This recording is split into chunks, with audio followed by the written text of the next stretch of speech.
Assalamualaikum warahmatullahi wabarakatuh. Perkenalkan, saya Dr. Fitriani Nasution, Magister Gizi, Spesialis Gizi Klinik Konsultan, dosen di Pendidikan dan Profesi Dokter pada Fakultas Kedokteran Universitas Sumatera Utara. Saat ini saya akan membuat video pembelajaran sebagai salah satu syarat dalam sertifikasi dosen pada tahun 2022. Adapun topik yang akan saya bawakan adalah penata laksanaan nutrisi pada obesitas secara micro teaching yang akan melibatkan beberapa mahasiswa, di mana perkuliahan ini akan membantu mahasiswa dalam melakukan tata laksana secara non-farmakologi, khususnya nutrisi pada kasus obesitas yang dapat mereka temukan sehari-hari pada saat koas ataupun praktik klinik setelah menjadi dokter.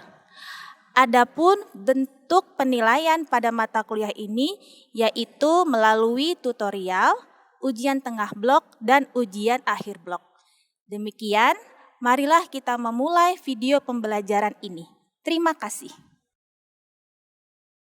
Assalamualaikum warahmatullahi wabarakatuh. Selamat pagi. Selamat pagi, dokter. Semangat sekali ya. Sehat semuanya? Alhamdulillah. Baiklah, pada pagi hari ini kita akan melanjutkan perkuliahan kita untuk di blok metabolisme. Ya, pagi ini kita akan melakukan atau saya akan memaparkan materi mengenai tata laksana nutrisi pada obesitas. Oke. Ini adalah capaian pembelajaran, jadi diharapkan setelah mengikuti mata kuliah ini, kalian akan dapat menjelaskan penata laksanaan non-farmakologi, khususnya adalah tata laksana nutrisi pada sistem metabolik 1. Ya, kemudian kemampuan akhir yang diharapkan setelah mengikuti perkuliahan ini adalah kalian mampu menjelaskan tata laksana nutrisi pada obesitas. Oke. Nah, sebelum kita masuk ke pokok bahasan, saya mau nanya dulu nih. Pasti kalian sudah pernah dengar yang mengenai obesitas ini. Nah, mungkin selain definisi, etiologi, dan lain. Saya mau nanya dulu ke Amanda. Amanda, kamu tahu nggak sih definisi dari obesitas? Menurut saya, dokter, obesitas itu lemak yang berlebih pada tubuh yang dia lebih besar daripada energi yang dikeluarkan dari tubuh, dok. Oke, mungkin ada yang bisa melengkapi lagi selain definisi, mungkin komplikasi, Ti? Izin untuk menjawab, dokter. Jadi dengan komplikasi obesitas bisa menyebabkan hipertensi, diabetes kepada pasien, dan menurut kepada Amerika Syarikat, karena Amerika Syarikat kan banyak orang yang obesitas, mereka ada pembatasan dengan aktivitas fisik, misalnya gak bisa dengan mandi sendiri atau gak bisa berdiri. Izin. Oke, baiklah. Cukup lengkap, cuma nanti selengkapnya akan kita dengar ya. Jadi ini adalah pokok bahasan perkuliahan kita pada pagi hari ini. Pertama-tama saya akan menjelaskan mengenai prevalensi obesitas, kemudian definisi, etiologi, komplikasi, asesmen nutrisi pada obesitas, tata laksana nutrisi pada obesitas, dan aktivitas fisik pada obesitas. Nah, yang perlu kalian ketahui menurut SKDI, obesitas termasuk, ada yang tahu? 4A. Jadi kalian harus melakukan tata laksana sampai tuntas, ya. Jadi ini adalah prevalensi obesitas, ini dari Riskesdas saya ambil. Jadi diambil pada populasi dewasa untuk usia di atas 18 tahun dari tahun 2007 sampai tahun 2018. Bisa kalian lihat bahwa sebenarnya semakin meningkat ya. Baik yang katanya berbadan lebih atau overweight dari tahun 2007, 2013 sampai 2018. Kemudian yang namanya obesitas juga semakin meningkat dari tahun 2007, 2013, dan 2018. Cut off yang dipakai untuk overweight adalah IMT lebih dari 25 sampai dengan kurang dari 27. Sementara untuk obes itu nilai yang dipakai adalah IMT lebih dari 27. Nah, selain obesitas berdasarkan indeks massa tubuh, ada juga yang namanya obesitas sentral, yaitu dengan menghitung lingkar pinggang. Jadi bisa aja nanti indeks massa tubuhnya itu normal, tetapi lingkar pinggangnya itu berlebih. Biasanya itu di bagian perut. Oke, jadi kalau yang normal itu pada perempuan adalah di bawah 80 cm, sementara pada laki-laki di bawah 90 cm. Dan ini sebenarnya sama bahayanya ya dengan obesitas berdasarkan IMT. Oke, juga meningkatkan resiko penyakit kardiovaskular seperti serangan jantung, stroke, dan lain-lain. Bisa dilihat sebenarnya juga semakin meningkat dari tahun 2007, 2013 hingga 2018. Ya, sebenarnya nggak usah pakai data pun kita juga bisa lihat sehari-hari kalau kita misalnya jalan pasti semakin banyak orang-orang yang kita temui itu kelebihan berat badan dari anak-anak sampai usia dewasa. Oke. Nah, ini tadi sudah dijelaskan oleh Amanda ya. Jadi yang namanya definisi obesitas adalah jumlah jaringan adiposanya itu melebihi dari massa bebas lemak. Jadi bisa dibilang 20% atau lebih dari berat badan ideal. Jadi yang namanya obesitas itu bukan hanya kelebihan berat badan, tapi adalah kelebihan massa lemak. Oke, karena kalau kita bilang Aderai juga pasti indeks massa tubuhnya di atas dari normal, tapi dia bukan obesitas karena massa lemaknya itu tipis atau sangat sedikit. Yang berlebih adalah massa otot di dianya. Nah, obesitas jika massa lemak pada laki-laki di atas 25%, sementara pada perempuan adalah di atas 35%. Memang pada perempuan komposisi massa lemaknya itu lebih tinggi dibandingkan pada laki-laki ya secara fisiologis.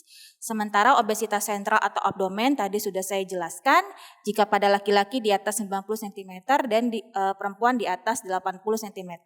Dan komponen lemak ini akan meningkat seiring pertambahan usia. Jadi kalau misalnya nanti udah masuk masa lansia di atas 60 tahun, itu nanti massa ototnya akan semakin tipis, massa lemaknya akan semakin meningkat. Itu adalah perubahan fisiologis yang pasti terjadi. Nah, ini adalah tingkat massa lemak. Jadi sebenarnya lemak itu diperlukan oleh tubuh kita. Salah satu fungsinya adalah untuk bantalan organ-organ, pelindung kan, kemudian juga untuk mengatur suhu tubuh. Nah, essential fat lah yang sangat diperlukan, jadi pada laki-laki 5%, sementara pada perempuan adalah 10%. Nah, ini adalah borderline. Nah, good fitness-nya itu sekitar 10-20% pada laki-laki, 17-28% pada perempuan. Nah, marginal nih harus hati-hati, 21-25% pada laki-laki, sementara pada perempuan 29-35%. Sementara kalau udah over fatness, kalau pada laki-laki di atas 25% dan pada perempuan di atas 35%. Jadi kalau misalnya nanti ketemu pasien obesitas, jangan hanya menghitung berat badan, tapi juga menghitung komposisi tubuhnya terutama adalah massa lemak. Nah, ini ada etiologi obesitas, jadi multifaktorial ya, bisa secara biologis, lingkungan, dan yang paling utama adalah perilaku kehidupan. Jadi ya, pola hidup sih kalau saya bilang. Jadi kalau biologis ya kayak misalnya genetik, kemudian hamil dan menopause, itu kan fisiologis yang pasti terjadi. Oke, kemudian obat-obatan juga ada yang bisa menyebabkan obesitas, salah satunya adalah kortikosteroid. Kemudian misalnya disabilitas fisik, ya pastilah namanya juga aktivitas fisiknya berkurang. Pasti akan meningkatkan resiko obesitas. Kemudian lingkungan, makanan, kemudian status sosial ekonomi. Tapi sebenarnya sih kalau saya lihat banyak yang status sosial ekonominya itu rendah pun tinggi juga kasus obesitasnya, ya kan? Kemudian budaya, ya kita lihat ya kalau budaya kayaknya kalau pikir-pikir tingkat obesitas pada Sumatera Utara pasti itu lebih tinggi dibandingkan mungkin di Jawa kali ya. Karena kan di Jawa makannya banyak sayur-sayuran, rebusan. Sementara kalau di kita kan santan, gorengan ya lebih tinggi kalorinya. Kemudian, nah ini nih faktor utama kalau saya bilang. Asupan kalori yang berlebihan ya. Kemudian pola makan yang tidak sehat. Nah ini juga nih sedentary lifestyle. Nah kita ini sebenarnya termasuk sedentary lifestyle. Kalau kalian mahasiswa lebih banyak duduk apa lebih banyak jalan sana, jalan sini? Enggak kan, pasti lebih banyak duduk, kuliah, mengerjakan tugas dan lain sebagainya. Itu termasuk sedentary lifestyle. Apalagi biasanya ngerjain kuliah sambil makan, tentu aja. Atau ini kopi susu kekinian ya. Kemudian penurunan aktivitas fisik. Siapa yang di sini rajin olahraga tiap hari? Saya rasa, oh ya, oke, bagus ya. Oke, kemudian, nah ini kurang tidur akibat mungkin ya, kalau mahasiswa yang ngerjain tugas mungkin ya. Tapi bisa aja karena nonton drama Korea. Kemudian ini berhenti merokok. Biasa kalau orang berhenti merokok kan gelisah pengen cari sesuatu yang lain. Nah itu biasanya tuh carinya tuh cemilan. Jadi biasanya kalau orang-orang yang berhenti merokok, yang tadinya perokok berat itu biasanya akan naik berat badan karena dia lari ke makanan, menggantikan kebiasaan merokoknya. Kemudian, nah ini, jadi intinya adalah energi yang masuk tuh tidak seimbang dengan energi yang keluar. Jadi kalau obesitas, energi yang masuk itu terlalu berlebihan, sementara energi yang keluar tuh kurang. Nah, faktor pengontrolnya adalah diet, genetik, dan metabolisme psikologis. Bagaimana kita mengatur energi keluar ini supaya seimbang dengan energi yang masuk, yaitu dengan latihan, metabolisme basal, dan termogenesis. Jadi yang bisa kita tingkatkan adalah latihan seperti olahraga ataupun aktivitas fisik. Karena kan metabolisme basal tuh udah ada ya, sudah memang alami terjadi, termogenesis juga. Jadi yang bisa kita lakukan adalah ini, mengontrol latihan untuk meningkatkan energi keluar. Nah, komplikasi tadi juga udah dijelaskan oleh temannya. Jadi banyak yang paling berbahaya mungkin diabetes tipe 2 itu sering terjadi. Kemudian kanker ini biasa dihubungkan dengan asupan kalori yang berlebihan, kemudian asupan seratnya juga rendah. Kemudian hipertensi, penyakit kardiovaskular dan juga inflamasi. Ya. Nah, sering nanti saya temukan sehari-hari itu pasiennya udah obesitas, diabetes tipe 2, hipertensi, dislipidemia, itu pasti udah pusing tuh mengatur pola makannya seperti apa. Nah, ini yang penting untuk kalian pahami ya, bagaimana melakukan asesmen nutrisi pada obesitas. Jadi langkah-langkahnya itu ada 3, anamnesis, pemeriksaan antropometri, dan komposisi tubuh. Nah, anamnesis yang bisa kalian tanyakan adalah riwayat berat badan dari anak-anak sampai pubertas hingga dewasa, hingga riwayat peningkatan berat badan. Karena beda ya, bagaimana kita melakukan tata laksana pasien kalau misalnya udah obesitas dari anak-anak.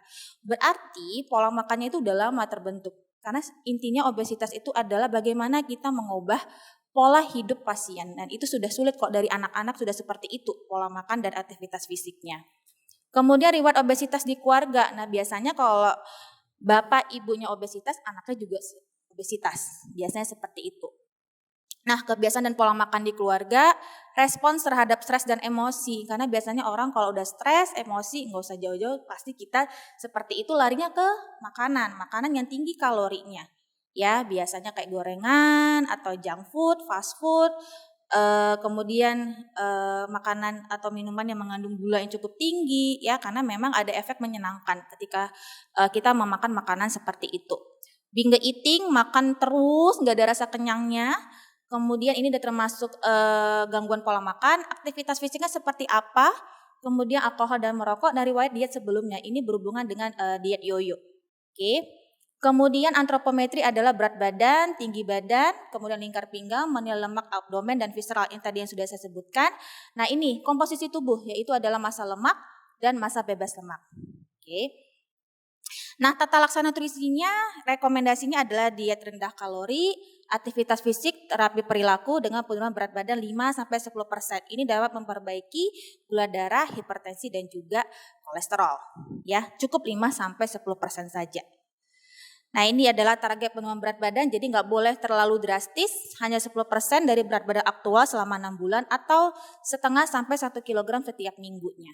Nah, berhasil jika kenaikan berat badannya kurang dari 3 kg dalam 2 tahun atau penurunan lingkar pinggangnya menetap sebesar 4 cm. Nah, ini adalah tata laksananya. Jadi ada 3 ya, diet, aktivitas fisik, terapi perilaku ini wajib. Kemudian farmakoterapi dan pembedahan. Kapan kita pakai farmakoterapi? Jika sudah ada komorbid dengan IMT 27 sampai 29,9. Kemudian kapan pakai pembedahan? Jika ada komorbid dengan IMP 30 sampai 34,9. Jadi nggak semua pasien langsung diberikan farmakoterapi pada pasien-pasien obesitas. Dan yang penting kalian perhatikan ini adalah penata laksanaan jangka panjang. Oke, jadi nggak cuma 1 minggu, 2 minggu. Nah, diet pada obesitas ini macam-macam ya, tapi yang sering dipakai adalah yang memang terbukti adalah diet rendah kalori. Seperti apa? Seperti ini ya. Dengan energinya dikurangi 500 sampai 1000 kilokalori dari asupan biasanya. Kemudian juga proteinnya 15-25% karena memang kalau protein tinggi itu dapat memberikan rasa kenyang lebih lama. Kemudian lemak totalnya kurang dari 30%, SAFA 8-10%, MUFA-nya 15%, PUFA-nya itu 10%, kemudian kolesterol kurang dari 300 mg, karbohidrat kurang dari 55%, seratnya 20-30 gram per hari supaya memberikan efek kenyang lebih lama ya kalau dia tinggi serat.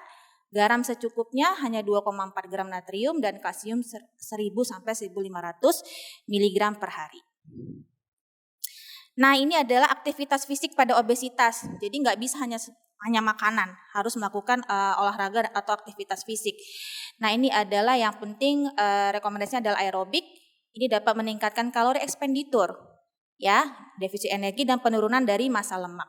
Sementara kalau olahraga yang resistensi itu adalah meningkatkan dari massa ototnya. Jadi memang harus kombinasi dua-dua. Lalu aktivitas fisik ini yang kurang dari 150 menit per minggu nih efeknya minimal. Jadi kalau mau maksimal itu lebih dari 150 menit per minggu.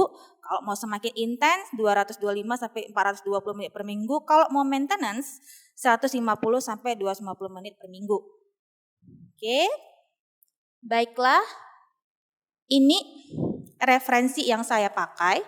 Sampai di sini mungkin ada yang mau bertanya? Izin dokter, mungkin mau bertanya dokter, kan untuk di masa sekarang ini banyak orang yang dikit-dikit diet, tapi dietnya itu kadang yang kayak, aduh aku diet tapi aku makannya pagi aja, nanti siang sampai malam aku tuh nggak mau makan gitu kan dokter. Jadi sebenarnya dok untuk praktek klinis sekarang ini, bagaimana sih dok diet yang sebenarnya yang harusnya kita lakukan untuk menurunkan berat badan dokter? Oke. Baik, banyak ya macam-macam pola diet populer sih, saya bilangnya diet populer. Tapi yang secara ilmiah atau secara penelitian terbukti tetap yang diet rendah kalori itu tadi. Ya. Dan tetap dengan jadwal makan yang kita sehari-hari, ya berapa sih kita sehari-hari jadwal makan 5-6 kali per hari juga kan. Karena kalau biasanya kita itu kayaknya lebih ke intermittent fasting ya bisa dibilang. Nah, kalau udah kayak gitu biasanya nggak jangka panjang karena biasanya ada efek bosan pada pasien sehingga dia akan menghentikan dietnya itu. Jadi tingkat compliance-nya itu rendah, dia hentikan, dia balik ke pola makan awal, naik lagi, rebound lagi berat badannya. Itu namanya diet yoyo. Jadi tetap menguranginya itu pelan-pelan kalorinya dengan meningkatkan olahraga dan aktivitas fisik dengan jadwal makan yang seperti biasa. Itu lebih jangka panjang dan tingkat compliance-nya lebih tinggi pada pasien. Oke. Mungkin ada lagi yang mau bertanya? Gak ada? Oke, baiklah. Kita masuk ke rangkuman. Mungkin ada yang bisa merangkum? Oke, Puput? Ya dokter, jadi dari rangkuman tadi saya mengambil kesimpulan untuk obesitas ini adalah jumlah jaringan adiposa yang lebih besar dari massa bebas lemak.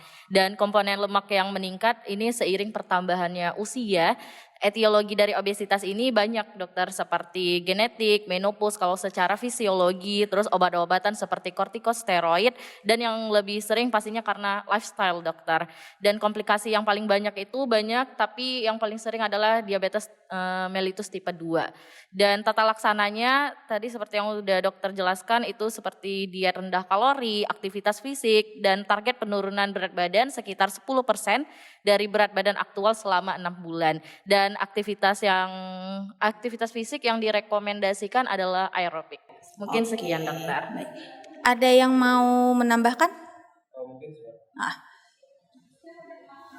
Mungkin tadi yang disampaikan rangkuman dari Puput tadi sudah sangat lengkap ya dok. Jadi mungkin saya tambahkan di mana pentingnya memperhatikan beberapa pola untuk terjadinya pencegahan obesitas ini terjadi. Dikarenakan apabila sudah terjadi obesitas itu sangat yang ditakutkan adalah komplikasi, dan di mana untuk pengobatannya juga kita membutuhkan jangka yang sangat panjang.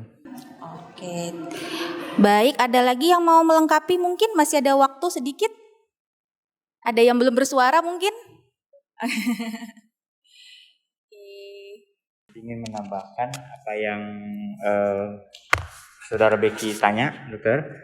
Jadi menurut pengertian saya itu kalau kita diet itu yang baik itu adalah defisit kalori yang harus kita tekan. Kemudian biasanya itu harus memenuhi nutrisi dalam menu makanan kita sehari-hari, dokter. Itu dokter yang mungkin dapat saya tambahkan, dokter. Oke, baik. Ada lagi yang mau menambahkan atau bertanya? Sudah cukup, baik, cukup lengkap semuanya ya yang sudah memberikan tanggapan untuk perkuliahan kita pada pagi hari ini.